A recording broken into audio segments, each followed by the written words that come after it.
pengabdian kepada masyarakat pasca sarjana Magister Ilmu Hukum Universitas 17 Agustus 1945 Jakarta. Dengan bangga kami mulai. Suatu pemerintah negara Indonesia yang melindungi segenap bangsa Indonesia yang terbentuk dalam suatu susunan negara Republik Indonesia yang berkedaulatan rakyat. Hari ini kita akan menyaksikan sebuah kolaborasi ilmiah yang sangat luar biasa antara dunia praktisi hukum dan tradisi akademik tinggi yang akan dibawakan oleh dua tokoh. Selaku dosen pembimbing yang akan menyampaikan academic speech, yaitu yang terhormat Ibu Profesor Dr. Yasmira Mankasari Saragi. Beliau adalah seorang pakar lintas disiplin yang keahliannya diakui secara internasional di bidang aplikasi, audit hukum, hukum perusahaan, hingga manajemen kontrak pengadaan. In pursuit of justice, we are now standing at a very historic crossroads. The reason for the struggle is never about our lack of resources, especially natural resources. Reveal paradoxes that threaten our future. In the global market, Indonesia has maintained its reputation as one of the major providers of crude oil CPO by monthly allowance and operational vehicles. 580 members of Indonesia's House of Representatives, 2,370 of DPRD city level, 7 coordinating ministers, 41 ministers of affairs, 5 heads of minister level. So, the APBN, let's talk about APBN, the government expenditures for MBG program. The data has proven that Indonesia's main economic potential has never relied on the oil and gas sector. We are an agriculture and maritime blessed country. I commence this academic speech with profound inquiry. Has democracy done? What is democratic actually? Well, others will probably choose to talk about supremacy of law. The thing is, the supremacy of law can only live inside an environment that is based on democracy. Democracy, for some, this topic is to be considered as a cliché. For some, talking about democracy is the very elementary level of political discussion. The Greek words demos, kratos are probably recognized in the JIT by the undergrads as the people and power. The sophomores talk about Patria Populi, the country for the people. What about the common people who do not blessed with the opportunity to study democracy scientifically in undergraduate or graduate school? Most of them related democracy to the general election.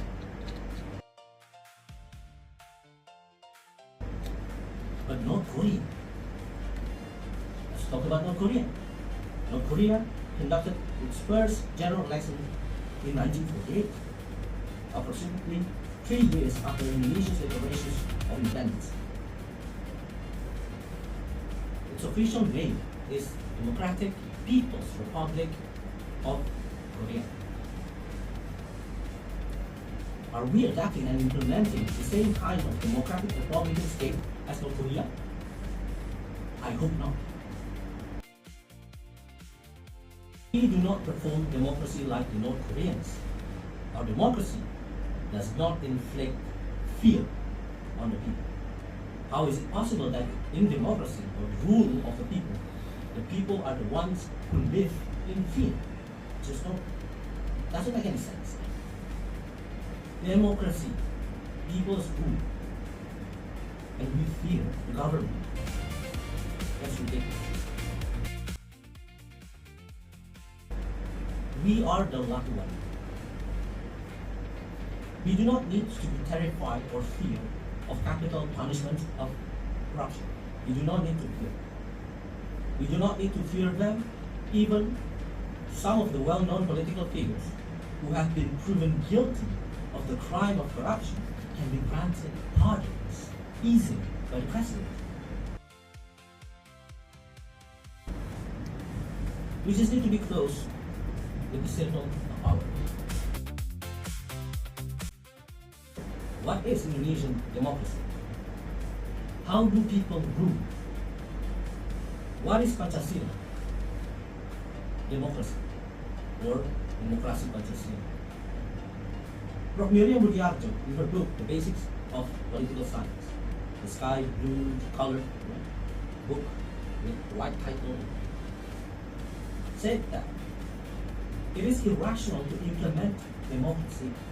The large number of people governing a minority is irrational. Then another form of democracy rises, representative democracy, they say, to rationalize the previous raw concept of democracy. It's boring to talk about democracy, isn't it? It is more attractive to talk about supremacy of laws, the laws and the article of laws. It's more fun because the debates on the most controversial cases on social media platforms, the 74 kilograms of gold, billions of cash, the former Solicitor General and mantan Jaksa Agung Muda Tindak Pidana Khusus. It's fun to talk about supremacy of law. We can talk also, we can debate also about the ridiculousness of the free meals program and MBG for our kids. They intrigue our sense of justice. Of course, it's fun to talk about supremacy. But to be honest, do we, as the people, have the legal standing to directly intervene and perform corrective measures against those treacherous government and law enforcement officials and their affiliates, and to seize any irrational social program and policies? Do we have such power?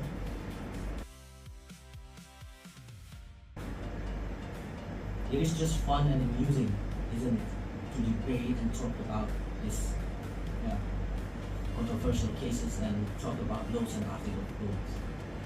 It's just fun and amusing.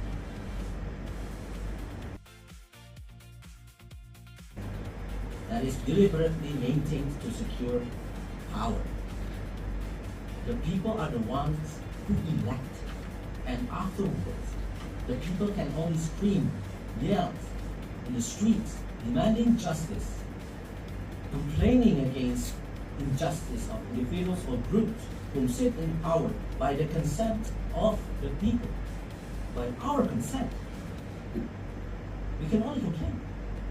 We're the one voting them. So it's ridiculous. George W. Patton, I believe many scholars recognize his name, Patton, George W. In his textbook of jurisprudence, quotes John Austin as saying, positive law is a general rule, I repeat, positive law is a general rule of conduct laid down by a political superior to a political inferior. So, are we, the people, Austin calls as political inferiors? So we are inferiors now. Then what is the meaning of the rule of the people? Demokratos, the rule of the people, but based on Austin's theory, opinion doctor, we are the inferior, the political inferior. So what is the meaning of democracy? The rule of the people. Norman Barry, in his classical theory of law, quotes Kelsen as saying, at a more extreme level, Hans Kelsen's Reiner Rechtleiter pure theory of law states that law must be purified of non-juridical elements from historical, political, sociological to ethical aspects. Law is what should be used for strictly, not what is aspired to be used for strictly and do. It's not prosecuted. If the law must be free from historical, political, sociological, and ethical values, which are the values that actually live within the society, right? Then pure law is the will of the ruler, which must be obeyed by the people. And what is democracy? We are nothing more than dogs, a pack of dogs that need to comply to our masters, right?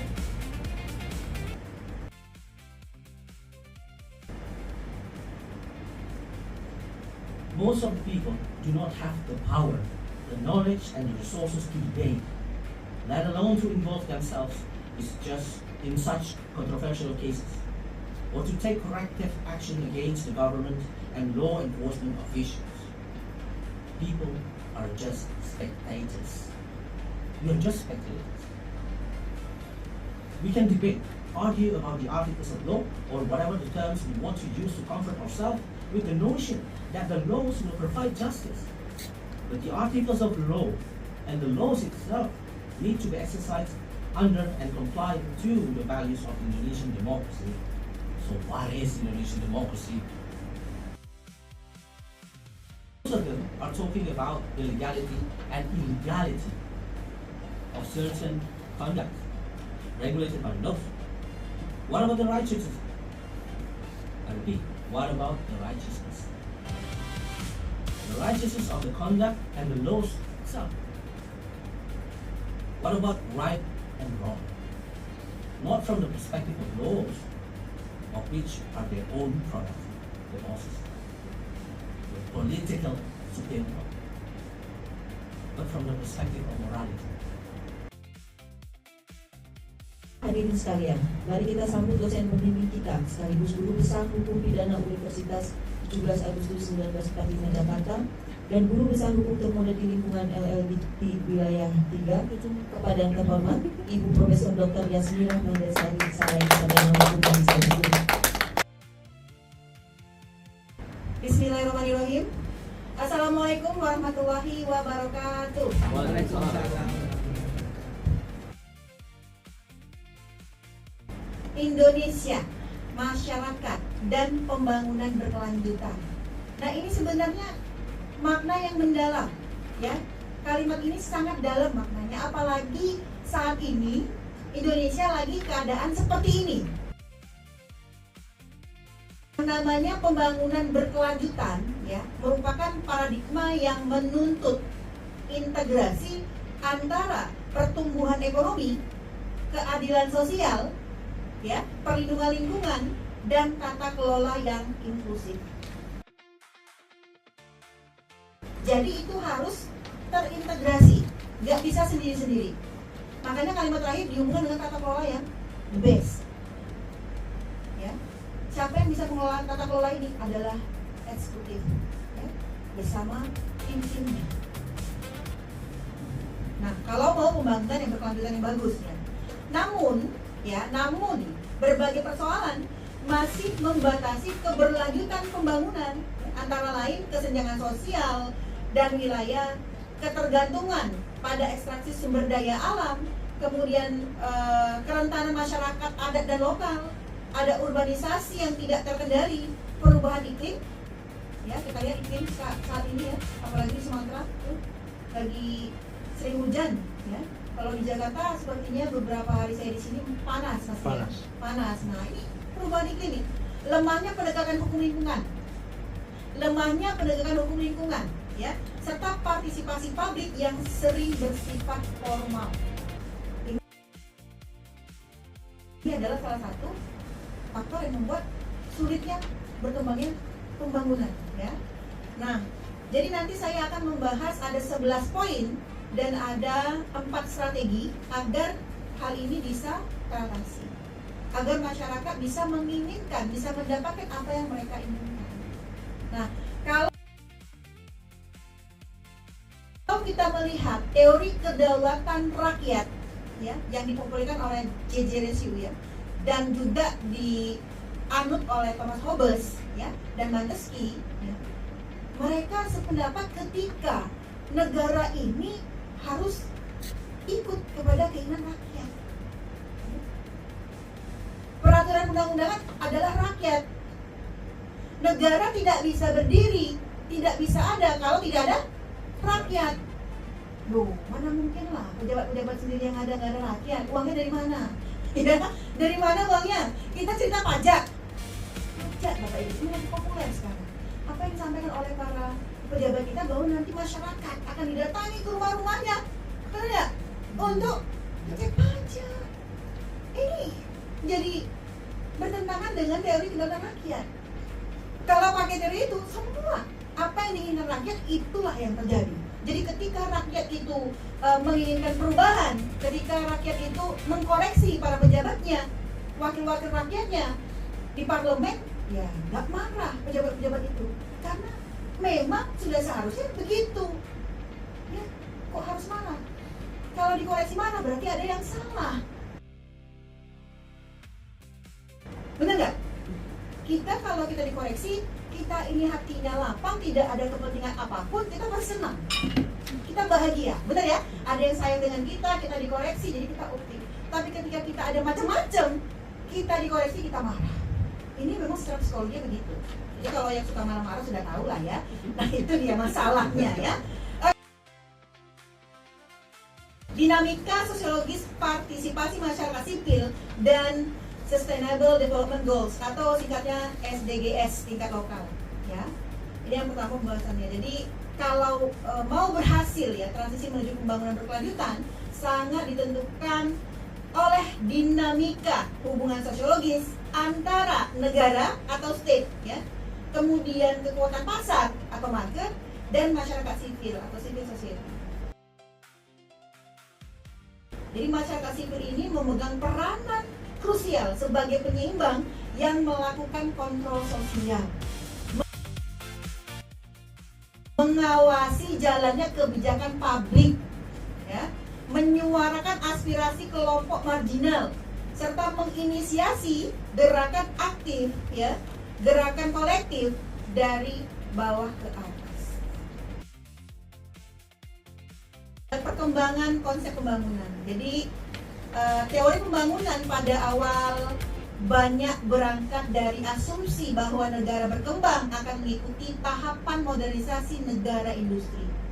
Ya, pertumbuhan modal, ya. Tadi saya dengar Pak Advokat Oki ahli di pasar modal ya, pasti beliau sangat paham sekali tentang pasar modal ya. Nah, bagaimana keadaan di sana, investasinya dan lain sebagainya, tentu uang banyak sekali ya di sana. Nah, sangat banyak sekali. Jadi sebenarnya Indonesia ini adalah negara kaya. Iya benar, Bu Ida. Indonesia negara kaya. Loh, sumber daya alamnya melimpah ruah. Tapi kemana itu semua? Semuanya pada digali-gali, terus kemana? Tuh. Kami berhitung masalahnya, Bro. Nah itu dia. Nah ini yang membuat sebenarnya masyarakat menjadi aduh kemana ya. Apalagi ada muncul statement yang bahwa wah kalau dolar naik desa kan nggak terdampak. Masyarakat di desa itu nggak ada terdampak kan kalau dolar naik. Apakah benar rakyat di desa tidak terdampak dengan dolar naik? Ya harus, kalau dolar naik semuanya pada naik, imbasnya kemana? Ke bawah. Semua yang ada di Indonesia ini terasa imbasnya, kecuali memang dia punya powerful, punya uang dan dia persiapkan semuanya ya. Tapi jangan dari rakyat juga uangnya gitu ya. Itu yang menjadi permasalahan ya. Nah kemudian ada prinsip-prinsip pembangunan berkelanjutan. Jadi prinsip keadilan antar generasi ya, mengharuskan generasi sekarang menggunakan sumber daya secara hati-hati dan mewariskan lingkungan yang layak. Ya, ini sekarang penegakan di hukum lingkungan kita ini kita lihat bersama. Ya. Ketika ada perusahaan besar yang dia mencemari lingkungan, apakah penegakan hukumnya memang tegak lurus? Atau sudah masuk ke kas negara, lantas tidak diperbaiki sumber daya alam tadi? Ya itu sama saja. Harusnya segera diperbaiki. Bagaimana caranya ya? Carilah ahli-ahli lingkungan yang mengerti tentang perbaikan sumber daya alam yang sudah rusak misalnya begitu. MBG lebih penting. Ini yang masalah lagi. Ya, apapun yang terjadi itu harus jalan. Tidak peduli. Ya. Beberapa menteri ya, ketika bicara di depan publik itu membuat masyarakat resah. Akibatnya apa? Akibatnya timbullah plesetan, ya, apa namanya, ya lelucon-lelucon yang dibuat di medsos, ya. Ada kepanikan masyarakat untuk melakukan hal tertentu gara-gara statement dari beberapa menteri. Bahkan kasus yang di kereta api, kecelakaan kereta api. Kalau di Medan bilangnya kereta api ya. Kalau di Pulau Jawa bilangnya kereta ya. Ya, gitu ya. Nah, kalau kami di Medan bilangnya kereta api. Nah, kasus kecelakaan kereta yang beruntun itu, menteri kita mengatakan apa? Dipindahkan, perempuan jadi di tengah, laki-laki jadi di depan dan belakang. Itu bukan solusi, tapi memindahkan korban. Pancasila dan etika pembangunan. Pancasila ini Bapak Ibu, ya. Tadi saya ketika Pak Advokat Rocky menyampaikan membacakan preambul Undang-Undang Dasar 1945, saya merinding. Artinya apa? Sudah sangat bagus sekali itu dibuat, ya. Dari sisi apapun tidak ada celah, menurut saya begitu. Di dalamnya sudah dikombin dengan Pancasila, ya kan?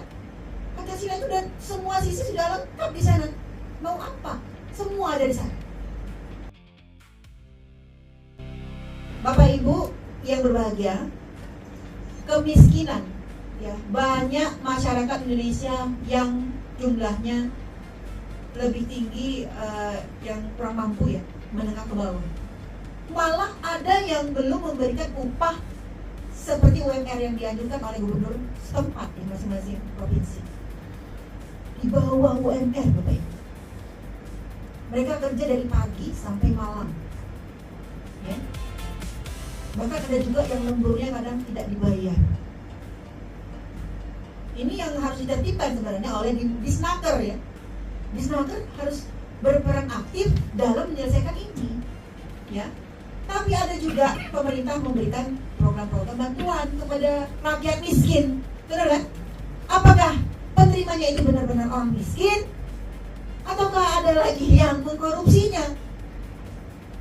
Ini kadang-kadang para pengemban amanah ini tidak amanah. Nah, kalau BLT misalnya diberikan kepada memang orang-orang yang sesuai dengan peruntukannya, ya insya Allah program pemerintah ini memang sangat mendukung. Tapi yang melaksanakan di lapangan ini perlu dicek. Jadi kurangnya pengawasan sebenarnya. Kalau ada pengawasan yang bagus, mudah-mudahan program dari pemerintah yang bagus itu, yang sangat luar biasa bagus itu berjalan. Jadi masyarakat terasa dia dengan program pemerintah. Nah, kemudian ada namanya masyarakat desa dan transformasi pedesaan. Jadi ada beberapa daerah, ya, karena kan pendapatannya APBD-nya berbeda, ya. Kalau daerah kan mengatur sendiri.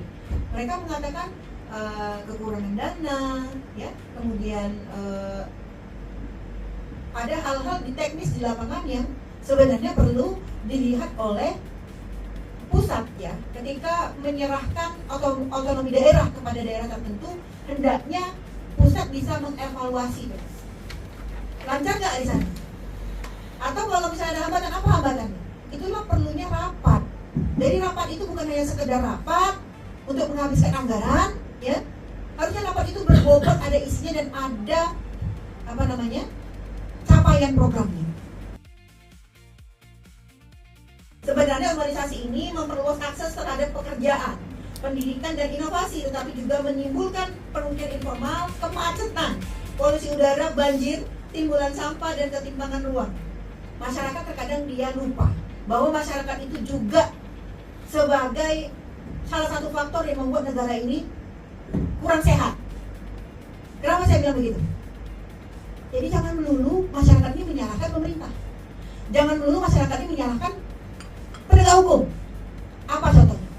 Contohnya, ketika ada pemilihan umum, oke, masyarakat menunggu serangan pajak. Masyarakat tahu nggak suara dia itu menentukan Indonesia 5 tahun ke depan. Dia terima uang ratusan ribu, habis nggak sampai 1 minggu Bapak Ibu. Saya pengen masyarakat juga membuka pemikirannya, jangan dulu menyalahkan pemerintah. Salahkan dirimu, kenapa terlalu gegam?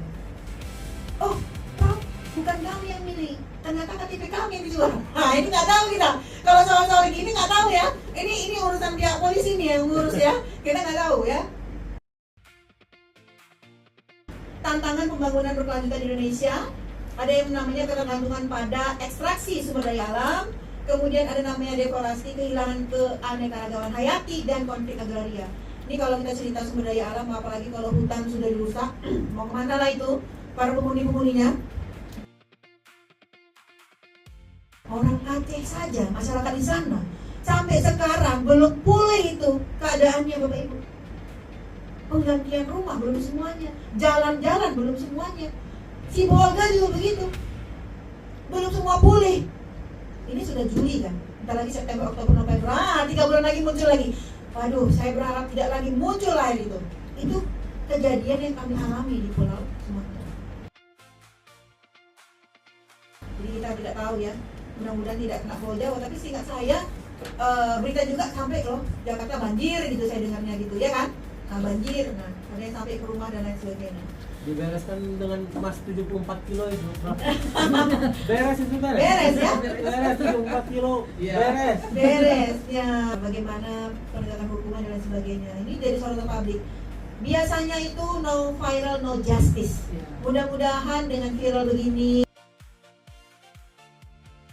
korupsi ini ya tidak akan pernah bisa hilang di Indonesia kalau pimpinan di eksekutifnya tidak tegas.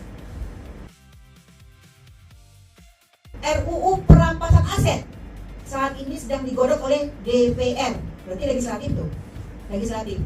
Nah, beres godoknya, Prof. Nah, ini yang saya bingungnya nih, Habis kok. airnya. Kok lama kali godoknya sampai start.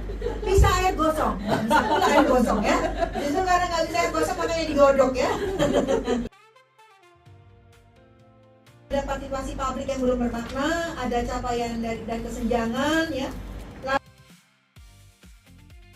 Strategi dan arah kebijakan. Saya memberikan beberapa strategi. Nanti bisa dilihat bahwa yang pertama ada menempatkan masyarakat sebagai subjek pembangunan. Jadi libatkan masyarakat dalam hal apapun, libatkan masyarakat. Sama seperti teori kedaulatan rakyat. Ya. Rakyat itu berperan penting dalam semua lini. Libatkan rakyat. Buat supaya masyarakat percaya dengan cara apa? Keterbukaan para pemimpin kepada rakyat akan senang dan bahagia. Ya. Kemudian dalam yang kedua strateginya ada transformasi ekonomi hijau dan inklusif. Ya. Lalu ada juga, saya debatkan singkat ya supaya tidak terlalu lama. Ada reformasi tata kelola sumber daya alam, ya, terkait sinkronisasi perizinan, ya, audit kepatuhan. Jadi jangan terlalu banyak administrasi ya. Kemudian ada namanya pembangunan manusia dan perlindungan sosial adaptif, ya. Jadi ada pendidikan untuk pembangunan berkelanjutan, perlu membentuk kemampuan berpikir kritis, literasi ekologis, kolaborasi dan tanggung jawab keluarga negaraan, ya. Oke, jadi menjelang tahun 2030 ini Indonesia perlu memprioritaskan intervensi dengan efek pengganda. Jadi sistem pangan berkelanjutan, energi bersih, pendidikan, ya, pekerjaan layak dan perlindungan sosial. Ada namanya transformasi digital inklusif, ada aksi iklim dan keanekaragaman hayati. Ya. Jadi harus ada penanganan yang segera dilakukan oleh negara kita ketika mau menuju 2030 ya. Jadi partisipasi publik harus dilaksanakan sejak tahap awal dengan informasi lengkap dan mekanisme tanggapan yang dapat diverifikasi. Lalu ada namanya sistem data SDGs harus semakin terpilah agar kebijakan dapat menjangkau kelompok yang tertinggal. Ya ini kasihan ini yang tertinggal, terdalam, terluar, 3T. Di mana mereka tuh? Ada yang belum ada lampu, ada yang jalannya tuh harus nyebrang sungai. Iya nggak ada alatnya, nggak ada GT, apa istilahnya GT itu. Ada yang Nyelom. Nah, ini kasihan sekali mereka. Makan 74 kilo emas itu. Oke. Terima kasih, saya sangat bahagia bisa berada di tengah-tengah Bapak Ibu semua. Salam hormat saya untuk Bapak Ibu yang ada di sini dan ada di online. Terima kasih, semoga kita selalu sehat, sukses, bahagia, dan dilindungi dimanapun berada. Amin ya rabbal alamin. Wassalamualaikum warahmatullahi wabarakatuh. Terima kasih Bapak Ibu. Luar biasa. Apresiasi sebelumnya kita.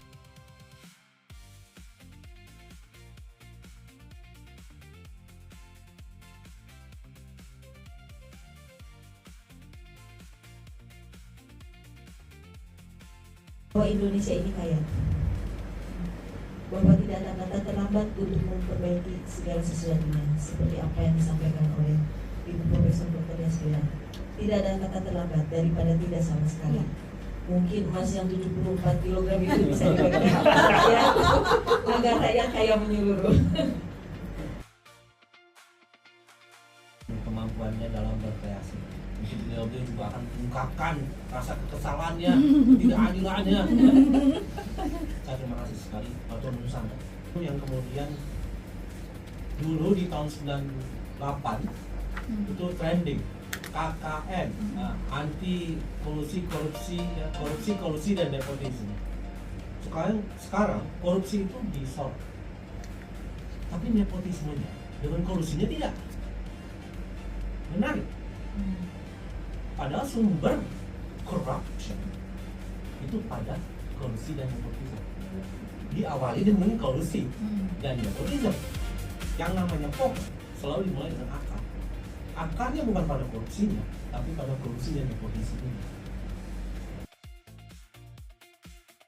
Saya pakai tangan saya masukkan ke kantong. Ini bukan nanti malah saya sama Pak Hakim B itu nanti saya dibilang ini kayak zamannya siapa namanya itu Jessica Wongso itu lambang penolakan air mata buaya dan lain-lain. Dan saya nggak mau dituduh pakai teori kronologi yang kemudian belum jelas itu. Ya. Dingin ini. Iya. AC-nya ampun ada dua, kayak angin berhubung. Ya. Rakyat harus bersuara. Bisa dilihat sih.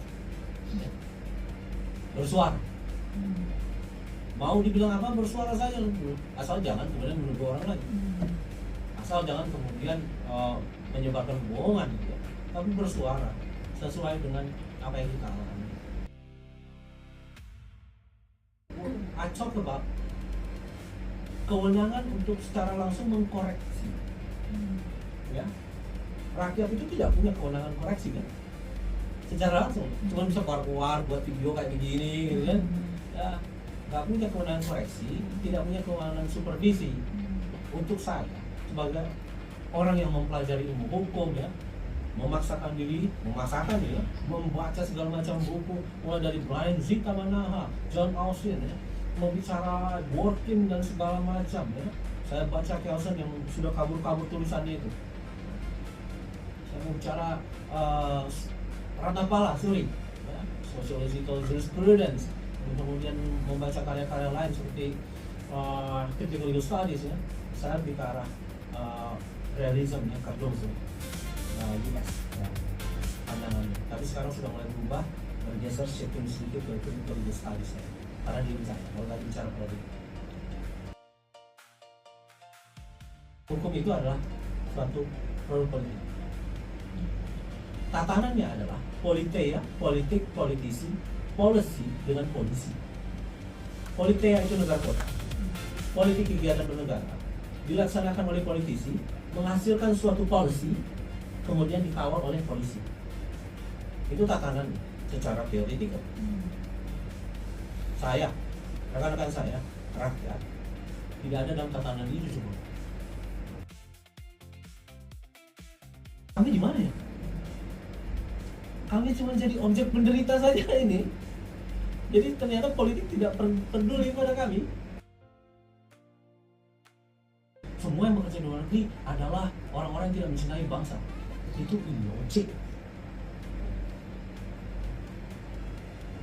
Banyak saya tahu banyak yang berjuang jadi tukang cuci piring. Dia tukang fotokopi. Lo tahu fotokopi, campur Trisakti itu bisa. Ya. Tapi apa? Karena mereka merasa tidak nyaman di Indonesia. Dengan pendidikan S2, dia tukang fotokopi dokter. Loh. Tapi setidaknya mereka merasa aman, safe. Itu berarti pemerintah kita telah gagal memberikan rasa safety kepada rasa. Cuma rasa doang. Memberikan rasa aman untuk para warga negara yang untuk bekerja. Menarik ini pendefinisian. Hukum itu selalu soal definisi. Menarik bagaimana bermain dengan definisi kan? Katanya salah satu wamen kan bilangnya the law is the art of interpretation. Hukum adalah seni interpretasi. Interpretasinya teleologis, gramatis, sistematis, historis ya. Itu yang digunakan bermain-main dengan itu. Tapi MK sudah mengatakan bahwa lex scriptura serta maka interpretasinya harus berdasarkan undang-undang. Selesai itu ya, mau pakai teleologis kayak historis kayak mau pakai sistematis dan gramatis, selesai sudah sama MK. Permasalahannya berarti harus mengacu pada definisi undang-undang. Undang-undang sendiri itu kalau lihat penjelasannya isinya itu cukup penjelasannya. Gimana mau pakai interpretasi undang-undang orang cukup. Di Jepang saja kita lihat orang sudah tua itu masih jadi polisi, ya. Kalau kita datang kalau di sini, kalau tidak pakai rok mini, ya, belahan dada kemana-mana, cantik itu, merah-merah itu, pakai 25, cowok-cowok itu, ya, pakai bibir yang merona, ya, pakai blazer, nggak kelihatan 25 tahun aja, udah nggak laku. Kecuali kalau misalkan datang ke Indonesia usia 35, sertifikasi dari luar negeri, ya, kemudian ngincarnya posisi manajer level menengah, ya bisa. Tapi kalau misalnya sudah 40 tahun kayak saya, wah udah laku. Kecuali kalau misalnya jadi entrepreneur ataupun kemudian menjadi ya self-employed. Oh iya kan self-employed. Ya. Keunggulan kita adalah buruh kita murah. Apa enggak? Harga diri saya orang Indonesia, wah keluar saya dari luar gitu ya. Panas saya, ini kok yang dijual buruh murah. Saya sakit hati. Jadi terkait korupsi sudah, korupsi apa ya? Bicara korupsi. Lelah saya. Langsung kebayang-bayang itu. 51 kilo Zara Richard, hampir 1 triliun uang di rumahnya. Gimana ya kebayangin flow 1 triliun Prof? Di rumah Zara Richard lebih parah. Cuman kalah dia kalau dengan FA, dengan emasnya. Zara 51 kilo ada logonya. Kalau FA kan nggak ada logonya, tapi 74 kilo. Kalau uangnya cash itu Zarov ya, yang sekarang sudah menikmati 18 tahun penjara ya, hampir 1 triliun cash. Kalau FA cuma 60, cuma 60, kalah dengan Zarov. Cuma belum ada lah, kasih lah itu satu batang aja lempar sedikit jatuhin ke jalan, saya bunuh nggak apa-apa. 2 M itu, 1 kilo, 1 kilo. Kalau jatuh kayak gitu kan. Kalau nggak satu gepokan itu, tapi gepokan itu gimana jatuhnya ya? Dolar Amerika sama Singapura itu. Iya, dolar Amerika sama Singapura. Ngeri ya? Ngeri sekali. Itu Denmark, itu hampir bangkrut. Dia adalah negara nomor 1 anti korupsi berdasarkan indeks korupsi saat ini. Tapi dulu dia hampir bangkrut karena dia menjual itu grain atau biji-bijian yang sama dengan negara Eropa lainnya, Prancis dan lain-lain, Jerman, Turki, hampir bangkrut dia. Tapi rajanya cerdas. Dia membuat suatu sekolah-sekolah teknik, sekolah vokasional, ya, agar kemudian produk-produk tersebut itu tidak dijual dalam produk bahan mentah, tapi dikelola. Susu jadi mentega, susu jadi butter, susu jadi keju. Kemudian pokoknya produk-produk mereka yang dasar mereka hanya boleh keluarkan dalam bentuk produk jadi, barang jadi yang punya nilai lebih. Ya. Tapi sekolah tersebut itu tidak hanya berlaku untuk yang muda-muda. Pokoknya yang tua juga harus sekolah. Selama masih bisa yang tua sekolah. Ikut juga. Akhirnya mereka buat perusahaan rumahan, mereka kemudian kumpulkan, baru mereka jual. Itu solusinya, Mas Sam. Dia tidak ada usia, ya bahkan yang tua, pokoknya kita udah mau bangkrut. Masih ini, pincang sebelah kan, baru sebelah kan, belum dua-duanya, pokoknya kerja. Gitu ya. Baru sebelah dia. Ya. Untung sebelah kiri, masih ada kanan. Pokoknya sekolah. Ya. Nah, seperti itu. Tapi apa? Terbukti, mereka selamat. Dan mereka menjadi salah satu negara paling kaya. Saya jamin akan setelah video ini akan dikeluarkan, masalah Denmark ini bahkan akan banyak yang kemudian komen, bro. Iya. Allah, itu kan negara kecil, kita kan negara besar. Dia negara yang lebih kecil daripada kita, betul. Tapi alasan itu, bro. Ya, dokter, saya selalu dengar itu. Saya bosan juga dengan alasan itu. Kita negara besar, masyarakat kita banyak, ya. Apakah bisa pemerintah? Saya sebagai bapak, ya, kita bayangkan analogi saja. Saya sebagai bapak, anak saya 10. Saya pakai jam tangan Rolex, cincin berlian. Anak-anak saya kelaparan, saya bilang, ya kenapa anak-anak kelaparan? Itu banyak. Anak saya 10, Pak. Ya, sambil gini-gini berlian diamond. Anak saya 10 kali yang susah makannya. Ya. Ini logik. Kalau kendaraan anggota DPR Lexus, ya, Lexus kemudian ketika ditanya kenapa rakyatmu miskin, ya, karena rakyat saya banyak, Pak. Orang kan langsung bilang mobilmu Lexus. Jadi logik itu nggak masuk akal. Sederhana saja lah kita berpikir, kita tidak perlu, rakyat itu hanya perlu berbicara mengenai kebenaran, kebaikan. Kalau bicara masalah pasal, yang buat pasal kan mereka. Yang mau interpretasi itu serah mereka. Itu bacot-bacot paling enak itu untuk di warung kopi. Paling banter sampai sana. Jadi rakyat itu bicaranya itu jangan mengenai pasal, jangan mengenai hukumnya, tapi mengenai kebenaran, nilai kebenaran dan moralitas dari hukum tersebut. Dari produk hukum tersebut, dari pasal tersebut, dari tindakan dilakukan oleh pemerintah. Kita bicaranya kemaslahatan dengan kezaliman. Kalau bicara pasal dan lain-lainnya, waduh, mereka akan bilang kami yang lebih tahu dengan.